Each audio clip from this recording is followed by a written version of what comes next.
A ver, entonces, mi nombre es Esteban Tapia, soy profesor de gastronomía de la Universidad de San Francisco de Quito y cocinero desde que tengo 19 años, que fue la primera vez que entré a una cocina profesional. Eso quiere decir que ya voy 30 años trabajando en cocina Ya, y desde el 2001, finales del 2001, empecé toda una aventura de dar clases. Entonces, trabajo en educación gastronómica alrededor de 22 años. He tenido la suerte de estar en algunas universidades, entre esas en la UTE por 6 años. Así que bien, súper. Me gusta investigar, leer. Me gusta hablar de patrimonio agroalimentario. Justamente estaba leyendo este documento, que es hecho por ya, una organización boliviana que se llama MIGA, el Movimiento de Integración Gastronómica. Y creo que a nosotros nos toca como investigar mucho, escribir mucho y poco investigado y poco escrito sobre la cocina ecuatoriana. Así que felicito a su profe, a Edgar, a quien aprecio mucho, y a ustedes por integrarse en en esta materia y querer profundizar algo de conocimientos. Me parece muy válido que lo hagan. ya, muchas gracias. Gracias. Entonces, ¿se podría decirnos más o menos si usted conoce o tiene algún conocimiento acerca de la historia de los envueltos o el origen de los envueltos en general? Claro, el tema es que ¿para qué se envuelve? Es la pregunta. Ujú. Y la respuesta siempre va a ser para proteger o conservar los alimentos. Y entonces Ya, creo que la idea de ver alimentos en hojas, en troncos, bueno, en muchas cosas, debe ser tan antigua como la idea de cocinar. Y creo que eso es súper claro, interesante, ¿no? Ustedes pueden darse cuenta que en la evolución del ser humano, la cocina ha sido como importantísima.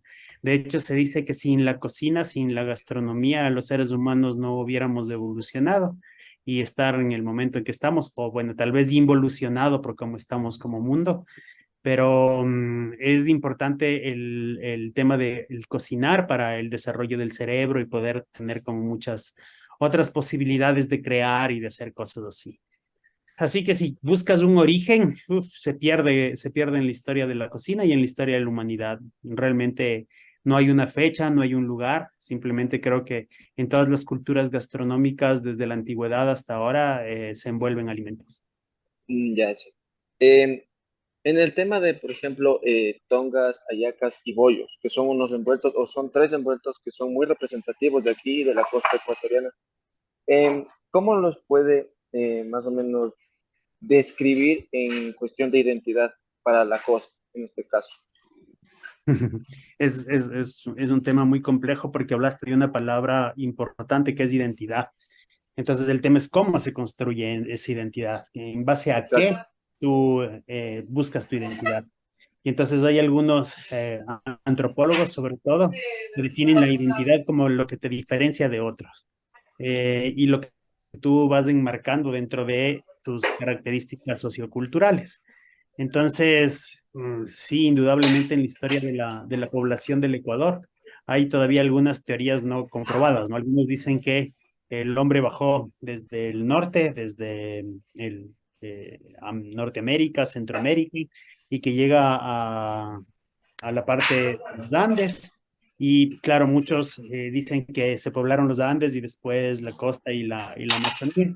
Y hay otros que me parece súper interesante que dicen que no, que lo primero que se pobló fue la Amazonía y que la Amazonía no es una enorme selva virgen, sino más bien es un enorme bosque comestible. Y yo creo que eso tiene como muchísima validez, muchísima importancia al darte cuenta de que en la Amazonía tal vez empezaron a nacer las primeras recetas, se podría decir. Y cuando Ujú. uno habla de los maitos, de los oyampacos, de esa manera de envolver, ve la similitud que tienen con otros envueltos en la sierra y en la costa, y puede ser que por ahí esté un poco el tema del origen, sin que nada de esto esté comprobado, ¿no? Para comprobar eso se necesitaría hacer estudios y que esos estudios tengan una base científica y que esa base científica se base, no sé, pruebas de carbono 14, en la arqueología, en muchas cosas así. Entonces, realmente lo que nosotros tenemos como, como gastronomía en la costa, en la sierra, en la Amazonía, se basa mucho en la apropiación cultural y en esa identidad que uno busca a través de los alimentos. Por ejemplo, si tú le dices a una persona que es manabita que el tigrillo es patrimonio de Saruma, casi casi se desgarran de la indignación porque dicen que el tigrillo tiene que ser manaba y la salprieta tiene que ser manaba y el ceviche tiene que ser, bueno, pero entonces a lo que voy es que esas identidades ahorita en nuestro país no se construyen científicamente, ni hay una comprobación de esto, pero sí desde el lado del orgullo y de la identidad. Y eso también es muy válido.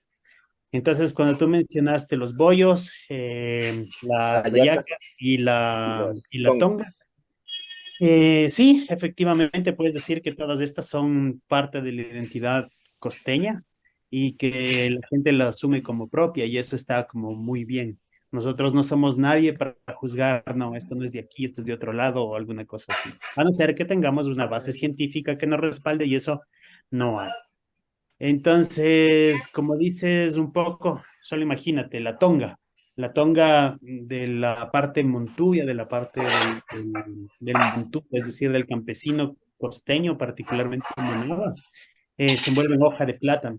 Y sabemos que el plátano no es nativo de América, sino que salió del sudeste asiático, que luego llega a Europa y que de Europa viene hacia acá. Es decir, que nuestro país tendrá menos de 500 años y nosotros tenemos culturas que han vivido aquí 8.000 años. Entonces, Claro. no es que sea algo así como muy antiguo. Eh, eso. En el tema del procedimiento para elaborar estos tres envueltos que le explico, que serían las tongas, las hallacas y los bollos, de cada uno de ellos, ¿cuál diría que usted que es el mejor procedimiento para poder lograr un envuelto, pues, que sea lo más cercano a lo que se realiza allá, en su origen, como sería en la costa ecuatoriana? La forma correcta de poder realizarlo. Ahí yo creo que hay un tema que también tienes que analizar un poco. ¿Cuál es esa forma correcta? ¿En base a qué tú dices cuál es la forma adecuada de hacer esto? Porque recuerda, por ejemplo, que hallacas se hacen en Guayaquil, se hacen en Machala, se hacen en Esmeraldas, se hacen en Manabí y todas muchas veces con ingredientes y con métodos y técnicas distintas. Entonces, creo que no hay una forma correcta y eso es algo que de pronto desde la gastronomía nos tenemos que empezar a cuestionar un poco, que no hay verdades absolutas, que no es que puedes decir, no, esta sí es una verdadera hallaca si es que estás donde Placita, por ejemplo, en Bahía del Caracas. Es un señor que vende unas hallacas chiquititas, los vende en 25 centavos, son lo más delicioso del mundo. Tú te sientas, él te empieza a poner las hallacas una sobre otra y después cuenta las hojas para cobrarte cuántas. No conozco a alguien que se coma menos de 6. Y entonces creo que hay que fijarse primero en los contextos naturales, después en los contextos sociales y luego de eso ver cómo está elaborada una receta y en base a eso decir, bueno, esta es la hallaca de Placita, que no es la misma que comes en Machala, que no es la misma que comes en Guayaquil, que no es la misma que vas a comer en otros lugares. Lo que sí puedes decir es hay una base que hace que tenga ese nombre, es decir, vas a tener la harina del maíz, que el maíz que se cultiva en la costa no es el mismo que se cultiva en la sierra, entonces tendrías que primero tener eso. Después vas a tener un caldo, ese caldo es un caldo de gallina generalmente porque las hallacas suelen ser de pollo. Y entonces se hace un método en base a lo que tú estás diciendo ahorita y yo estoy diciéndote también, que es hervir el caldo y en ese caldo poner grasa. Muchas veces puede ser mantequilla o puede ser grasa de cerdo. Y después de un solo golpe se pone la harina y empieza a batirse. Es decir, casi como si estuvieras haciendo profiteroles, es un patachú. Esa es un poco la técnica. Y después de eso tiene ya un montón de rellenos. Algunos son dulces salados, otros son solo salados. Y ahí vas a encontrar el pollo, vas a encontrar aceitunas, por ejemplo, que sabemos que en nuestro país no se producen aceitunas, sin embargo, se ponen dentro de algunos envueltos, particularmente en la yaca. Pasas, que tampoco producimos nosotros uvas y se importan también. pero también se pone huevo duro y se pone muchas veces cilantro y el pollo desmenuzado. Entonces, ahí el fondo de esto es que si quieres hacer una buena hallaca, tendrías que ver de dónde viene, la forma en la que se hace, sin pensar que hay una correcta y una incorrecta, sino que todas responden a un entorno sociocultural. Y puedes hacer esta recreación.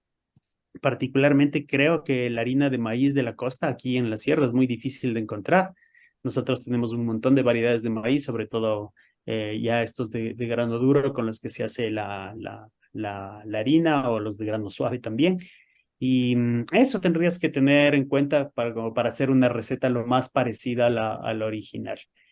En el caso de la tonga es un seco de pollo, arroz, lo que le llaman el gordo de maní, el pollo cocido, la gallina cocida, un maduro frito, envuelta en 3 hojas de plátano que están suazados para que no se rompan, y después envueltos y terminados de cocer en el horno manaba, que realmente no es que se cocina en el horno, sino se calienta y hay esa transmisión de sabores entre el guiso, el arroz y todo lo demás con la hoja. Entonces tiene un sabor particular que además hace que se mantenga caliente durante varios tiempo y el campesino costeño sale tempranito a trabajar, lleva su tonga y al rato de sentarse ya a comer al mediodía lo va a encontrar todavía medio caliente. Variedades de tongas, vas a encontrar cientos. No es lo mismo comer una tonga en chone que una en calceta, que una en canuto, que una en Junín, y así vas a encontrar como diferentes versiones, porque no todos hacen de la misma manera. Es decir, habrá gente que en el guiso pone tomate, que llevan de la sierra, y otros que no, que solamente lo hacen con los productos que tienen en sus fincas, en esto que se llama la finca Montubio. Y así como característica, yo diría que lo que sí tienes que hacer es un seco, que la gallina o el pollo estén bien cocinados, que el envuelto esté bien hecho para que no salgan los líquidos y que pueda mantenerse caliente el mayor tiempo posible.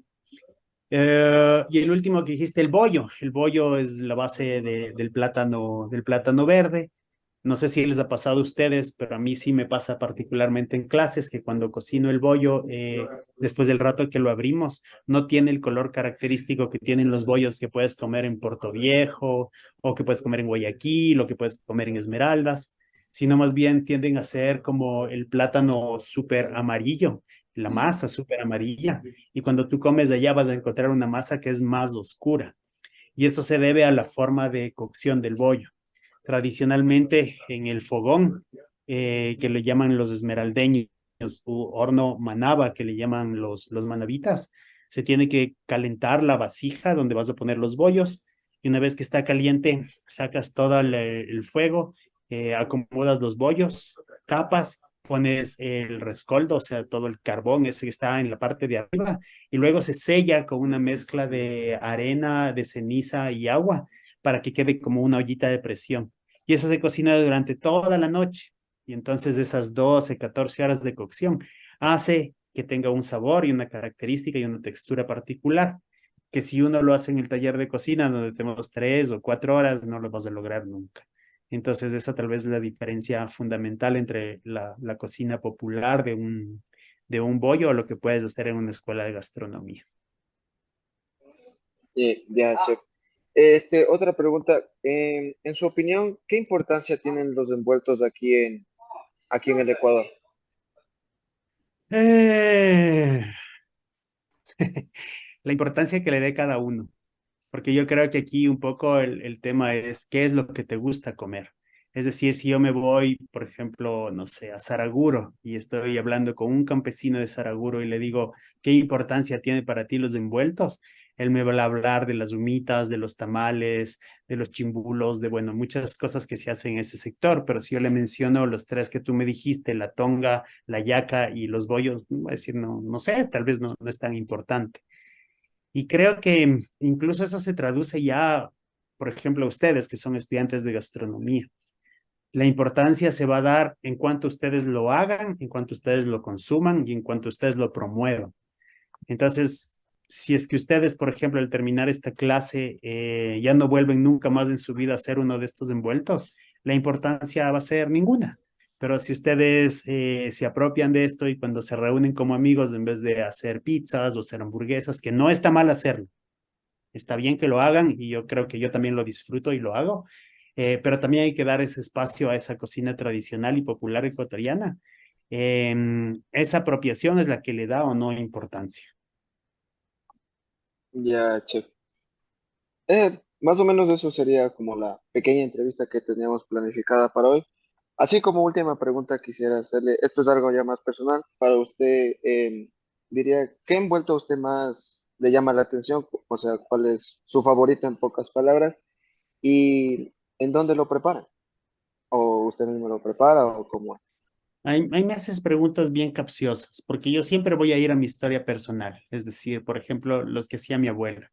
Los tamales, había uno que era el tamal moreno, que se hace con la harina del maíz, el agua, el caldo donde se cocinó el cuero del cerdo y panela y después se pone una paila hasta que esta paila empiece el rato que mueves la masa a hacer líneas, a ver el fondo de la paila.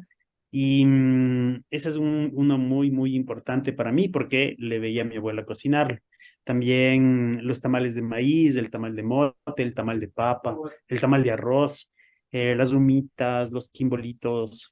Bueno, creo que son como todos. Si me haces escoger uno, no, creo que no podría. Sin embargo, creo que hay que pensar también que no solamente se envuelve en hojas.